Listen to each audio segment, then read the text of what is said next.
Today, we go medieval on your teeth. Let's talk about that.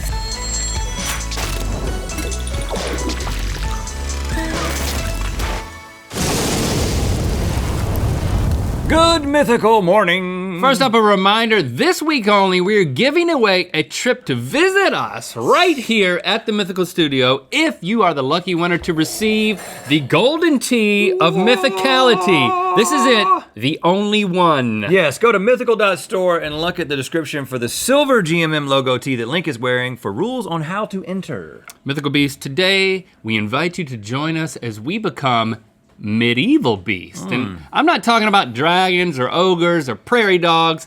I'm talking about beasts that actually exist. People, specifically grungy, grimy, soiled and spattered medieval people. Yes, but it turns out that they exercise a lot of ingenuity to tidy up. Yes, we've tracked down some very real medieval hygiene rituals and assembled all the necessary ingredients to bring them back to life to see how well they work. It's time for The Middle Ages Were Hella Dirty, so here's how they got mega purty.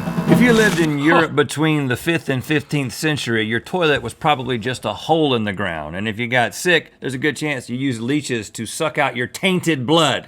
Okay, this isn't advanced stuff here. Resources were scarce and effective medical know-how was even scarcer, so I feel great about what's next. We pray thee to fare us well, for this YouTube video may verily cast a pox upon us both. Round one. Due to the fact that 9 out of 10 dentists did not yet exist, oral hygiene in the Middle Ages was pretty questionable, i.e. you got a stank mouth. A condition known as black teeth did have one remedy though, prescribed by a popular medieval hygiene book called the Trotula. Oh, the Trotula. The Trotula. Which we have studied extensively. To test the treatment, first we need to blacken our teeth though. So, yes, and because we've got pretty good oral hygiene, so we're gonna have to do this artificially. Got some charcoal here. All right, that's pretty good. Okay. All right, what do we do now? The Trotula says one should take walnut shells, well cleaned of the interior rind, which is green, and rub the walnut shells on your teeth. Now, there was a little debate about exactly what they were talking about, but we have figured out that this is the rind, and so it's taking a shell, getting the green part of the rind off of it, and then using the shell to rub against your teeth. So I'm taking this part here that's got no green, which does have, it's got some grooves. There's some abrasiveness to it. I don't know if it's gonna feel great on my teeth, but.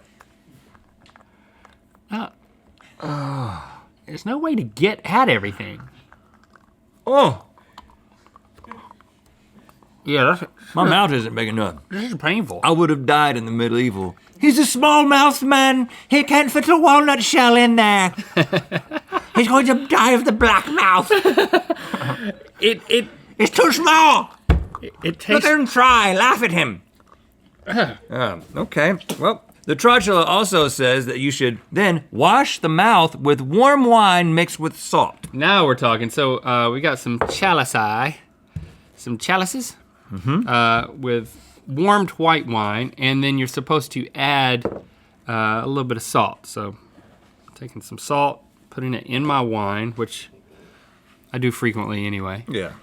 Who doesn't like a salty wine? And then mix And then that around.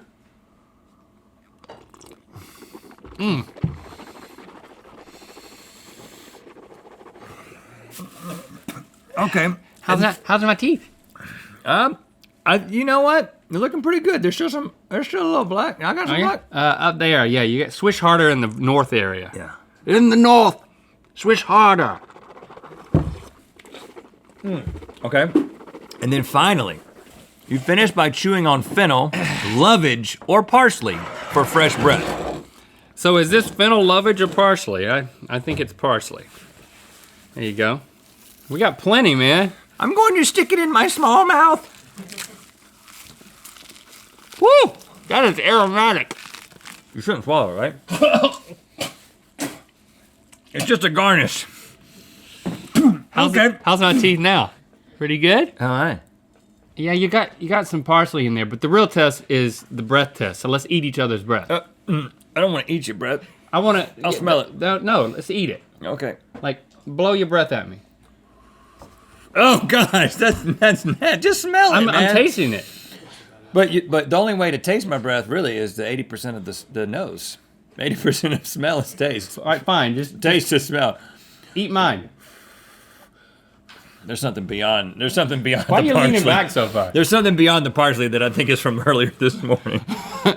It was before the walnuts, the wine, or the parsley. So you like it? No, but the parsley helps a little bit. Helps me be able to take it. You know, Success. yeah, it worked. Round 2. In medieval times, yes, the restaurant and the time period, it was considered beautiful for women to have high foreheads, much like mine, and much like these lovely ladies. Wow. Yes. Hold me back. Wow, and I like how they're not making eye contact with me, because if they were, I just couldn't take it. That's right. It'd be too much. Too much. Irresistible. They would achieve this by applying a homemade paste to their hairline to remove whole swaths of hair. Yes, and that hair removal paste was made using vinegar and, you guessed it, dried cat dung. So we got Of vinegar. course. And of course we have Whose cat? Josh's cat. Oh gosh, I haven't even met Josh's cat. Now I'm gonna rub its doo-doo all over my arms. Okay, according to historical records, the cat's dung was, quote, hard and dried, beaten to a powder, tempered with strong vinegar, and anointed on the place. I don't know what place. The top of the forehead. Oh, that the place. hairline. So we're gonna get scientific and then apply this to ourselves. Gosh. Well, You know what? Yeah, you do the crushing. I'm not even gonna put the gloves on. You know what? I will put the gloves on. Yeah, so just crush it up with a mortar and then we'll add the vinegar. Make a nice paste. Oh gosh. Do you think the people who work in medieval times do this? Like they're back there in the back getting ready to bring out your Cornish hens, rubbing cat crap all over their hands? Yeah, and putting it on their forehead. Have you ever looked at their foreheads? Have you ever been to a medieval times? Heck yeah, I've even been to like the knockoff medieval times. This is mushy. You're telling me you haven't been? I've never been, no. Oh, you got some blackness on your lips still, but you know what? Just a sign that you're a clean-mouthed man. Nobody's complaining about that. Oh gosh, add some vinegar to this. Yeah, Josh, you didn't dry this enough, man. Your cat's got some issues. Okay. So I'm just gonna. Don't get too crazy. I don't want that popping into one of our eyes. Or I don't want to breathe it in either. There's all kinds of diseases that cat crap. There's like a disease that comes in cat crap that makes you like cats. I think. Yes, and it makes you become a cat lady. Yeah, it became Like a crazy I need cat to lady. Stay away from that. Do not let me breathe that in. I gotta keep my cat hate going. All right, Gosh, and now we have to put it on our we've arms. made it. I'm not putting it on my forehead. Okay. But here's the thing. I'm not doing that. We're wearing gloves so that we don't have to touch it, yet we're about to put it on our arms, which would still be touching it. Just don't even think about it. Just think about it like you're applying for a job at medieval times. Yeah, I'm happy to be here. You dropped some right there. I've always been a horse lover. I'm squeezing the juice out, and then I'm. Oh gosh! There's a reason why I don't live in the medieval period. Yeah! This is stupid. I'm quitting. Hey man. I'm not with Hey, this. this is about testing. Listen, people used to do this. Nope. Those hot ladies put this on their foreheads. I'm out, man. I am out. Don't you want to be a hot lady? Oh gosh, there's juice going under the glove. All right, now It's hot lady juice. let's dry it, man. Okay, it's somewhat drier. Oh gosh. Oh, look at that! I've got cat dung on my forearm. In the anointed place. I'm so surprised that you're going through this. I've got cat dung on the anointed place. And now you got to remove it and see if hair came off. The ladies will really be into it when I get rid of this hair right here on my forearm. Here, put it in here, man. Those ladies with the bare foreheads will love me. I'm just waiting for you to remove it because I'm not going to do it for you. The next step is... Woof! It's a long towel. I don't need a towel this big, but I'll take it. Let's get it. Do it, man. All of that for nothing. All of the hair is still there, man. I tried, ladies. I tried to get my forearms to be bare for you, but I didn't let it dry long enough.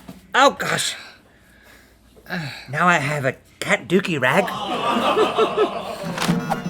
Round 3. Let's say you're at a banging medieval party and some hedge-born, coxcomb, crooked-nosed knave spills his goblet full of mead all over your finest tunic. What do you do now? There were no laundromats and there were no stain sticks either. Oh no, they had something much better. To get out stains from dirty laundry, they would use a mixture of ashes, which makes total sense, and urine, which also makes total sense. Now, I know what you're thinking. Yes, we found some ashes. Here they are. It's Where would we get urine? Well, none of the crew was willing to pee in a jar for us, so we did it ourselves. This is mine. Oh, that's yours. Mine's more like a grapefruit juice, and yours is like a shooken up grapefruit juice. I've been drinking sand again. Oh gosh, man. I mean, desperate times, I guess. Do I need to be worried? Drink more water, man. I always say, stay hydrated. Now, I'm gonna take some of this, I'm gonna make use of this pestle here.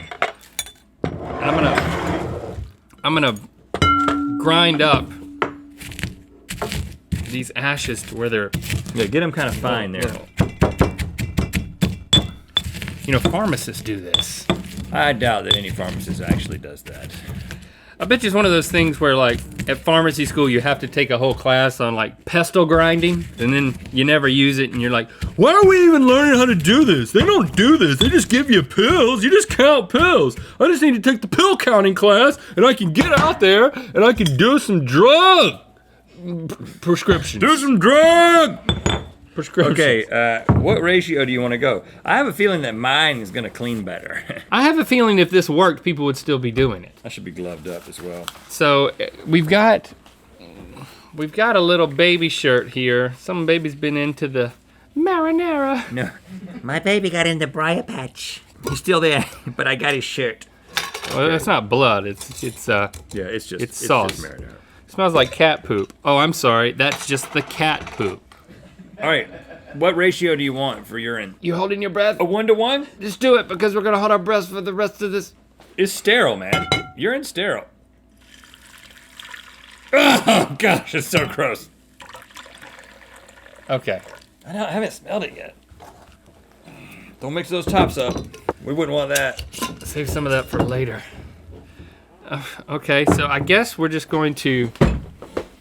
Now listen. Oh gosh. Oh. Yes, this is gross, but this is what they did, okay? This isn't just gratuitous cat crap and urine day. Oh gosh, it stinks. This is actually how people wash things. They stuck their little baby's clothes into their own urine. And okay? ashes. Why add actual dirt? And they didn't live past 38. Okay, I think I've given it a good undulation. What's it called when you set your washing machine to Undulate. Yes. Put it on the undulate setting, baby, and meet me in the laundry room. Okay. Here we go. Let's see how clean Come here, Charlie. it is. Just put it on. Just We've got your onesie. take it right out of the urine. Put it right on little Charlie. I think they probably didn't go. It goes in water after. I mean, if you rinse that, here, rinse it with some more urine. do we have Rinse it any- with your coffee cup. I got some LaCroix. Okay, yeah, listen. They had LaCroix in the. Oh, what? Look at that.